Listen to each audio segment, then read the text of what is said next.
آپ سمجھتے ہیں کوئی صحابہ کوئی لوہے کے بنے ہوئے تھے کہ کیسر و کسرا کے دروازے جا کھٹکھٹائے؟ ان کی آنکھوں میں کوئی چیز جچتی نہیں تھی.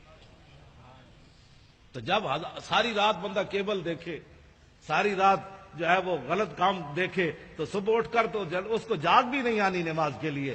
لیکن جب رات وہ اس طرف کروٹ بدلے کہ لا الہ الا اللہ محمد الرسول اللہ، اس وقت طرف کروٹ بدلے کہ اعوذ باللہ من الشیطان الرجیم، تو شیطان کہے گا مجھے کیوں جوتے مارتے ہو، میں تمہیں جگاتا ہوں، اٹھو تہجد پڑھو، اٹھو تہجد پڑھو، کیا کرتے ہو؟ تو جب ساری رات کیبلیں دیکھنے والے کو کون جگائے گا؟ اس کو کیا پتا شرم و حیا کس بات کا نام ہے، اسے کیا پتا غیرت نام کس چیز کا نام ہے. تو اس واسطے یہ ساری چیزیں اب بند کرنی پڑے گی. اب ایک ہی طرف چلنا ہے، لبیک کی طرف.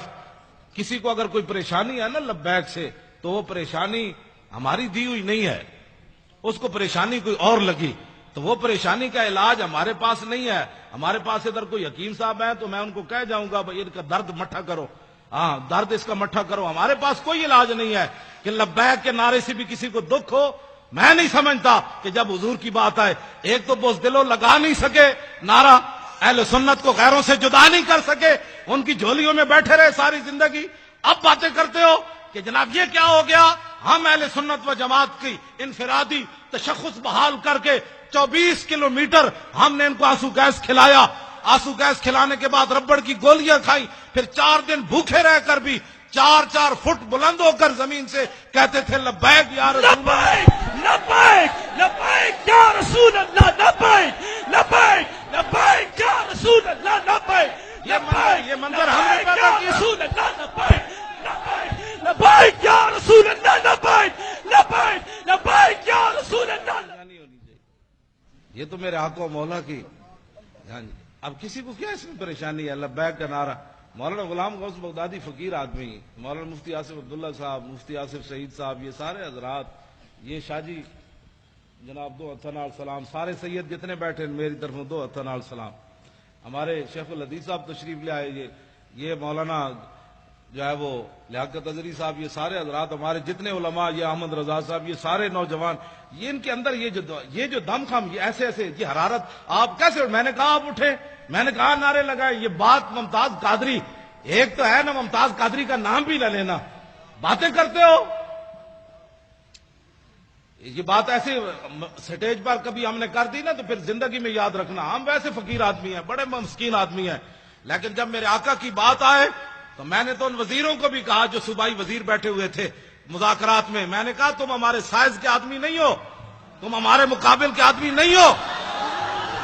ہاں، حالانکہ میرے جیسا آدمی ویل چیئر پر بیٹھ کر وہ ایسے کانپتے تھے. میں نے کہا تم ہمارے سائز کے آدمی نہیں ہو. جب تمہارے بڑوں سے ہماری کبھی بات ہوگی نا تو ہمارے خون سے، ہماری آنکھوں سے ابھی خون نہیں اترا، ہم نے ممتاز قادری کے خون کا تم سے بدلہ لینا ہے. غازی تیرے پیروکار، غازی تیرے پیروکار، غازی تیرے پیروکار. توجہ، میں نے ایسے ہی ان سے بات کی، بالکل ایسے جس طرح وہ سامنے بیٹھا ہوا تھا. تو زعیم قادری وہ وزیر ہے، تو میں نے کہا شاہ جی آپ کو پتہ ہے کہ جس کو آپ قائد مانتے ہیں وہ مرزائیوں کو اپنا بہن بھائی کہتا ہے؟ کہا کہ نہیں ہے یہ بات، کہیں نہیں، آپ ایسے باتیں کر رہے ہیں. میں نے کہا دکھاؤ اس کو کلپ. وہ جب کلپ دکھایا تو شاہ جی کو ایسے کہے آنی شروع ہو گئی، منہ پر ایسے کپڑا رکھ کے لیٹرین کی طرف بھاگے. انہوں نے کہا ایسی بات اس نے کی ہے کہ مرزائی ہمارے بہن بھائی ہیں. شاہ جی کو نہ ان کا چہرہ اتر گیا. تو میں نے کہا شاہ جی آپ کیا باتیں کرتے ہیں؟ آپ کو پتا ہے کہ آپ نے 1400 سال تاریخ ہماری مسخ کی ہے. آج تک حضور کی عزت پر پہرا دینے والے بڑے بڑے بادشاہ آئے، بڑی بڑی حکومتیں آئیں، جب حضور کے غلام کی بات آئی انہوں نے کہا یار جانے دو، اس کا تو مسئلہ ہی اور ہے، اس کا تو مسئلہ ہی اور ہے، اس کا تو مسئلہ ہی اور ہے. فقہی جزیات بیان کرتے ہو، ہم نے فقہ نہیں پڑھی، امام احمد رضا نے فقہ نہیں پڑھی، پیر میر علی شاہ نے فقہ نہیں پڑھی، غازی علم الدین کے مسئلے میں پیر میر علی شاہ فقہ نہیں پڑھی، سید دیدار علی شاہ فقہ نہیں پڑھی.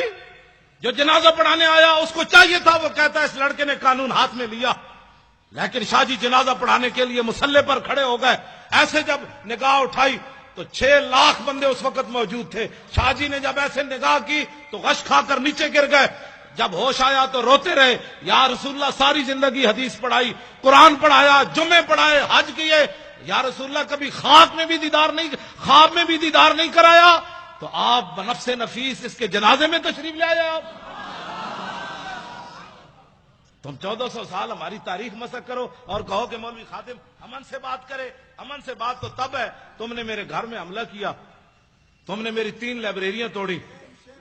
نہیں، میرے 14 سال میرا بیٹا ہے، وہ ہے بھی سکا سا، اور اس کو تم نے مارا، کان پکڑائے رکھے، اس کے جناب آگے سے بھی جناب بوٹ مارے، اس کے آگے سے بھی پیچھے سے بھی اسے کان پکڑایا، گالیاں تم دیتے رہے اس کو۔ میں خوش ہوں تم نے گالیاں دی، اس لیے کہ مولوی خادم نے کوئی ڈکیتی تو ماری نہیں، مولوی خادم نے کوئی ملک تو بیچا نہیں، ملک تو لوٹا نہیں۔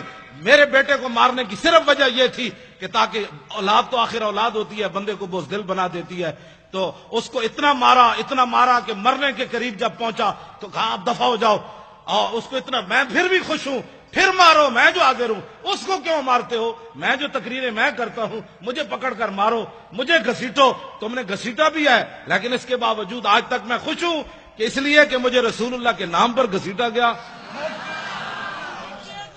توجہ نہیں، کیوں ماریں گے غازی؟ کیوں ماریں گے یہ غازی؟ ان کے باپ کا ملک ہے۔ لبیک یا رسول اللہ، لبیک لبیک لبیک یا رسول اللہ، لبیک لبیک لبیک یا رسول اللہ۔ بیٹھے بات سنیں، بات میں ختم کرنے لگا ہوں، آپ سے اتنی باتیں ہیں۔ کیوں مارے؟ یہ نعرہ بالکل نہیں لگانا، ہم اپنے بچوں کو پالے اور یہ مارتے رہیں، کیوں مارتے رہیں؟ تو کتنے غازی ماریں گے؟ کیوں مارے یہ کتنے غازی؟ ابھی تو ایک کام نے حساب لینا ہے۔ ہاں، اس کا یہی جواب ہے کہ ہم نے اور کچھ بھی نہیں کرنا، نہ کسی کو جناب مارنا ہے، نہ کسی کو دھاڑنا ہے، نہ آگ لگانی ہے، کچھ بھی نہیں۔ اب لبیک کہتے کہتے آپ تخت پر جا کر حضور کے دین کو بٹھا دیں، بس سبحان اللہ۔ بس یہی غازی صاحب کے خون کا بدلہ ہے، یہی مولوی خادم کی پگڑی اتارنے کا بدلہ ہے، یہی میرے گریبان پکڑنے کا مطلب ہے، یہی مجھے ہتھکڑیاں لگانے کا یہی جواب ہے کہ بچوں یہ سارا کچھ ہم نے اس لیے کیا کہ تاکہ حضور کا دین تخت پر آ جائے، بس بات ختم ہے۔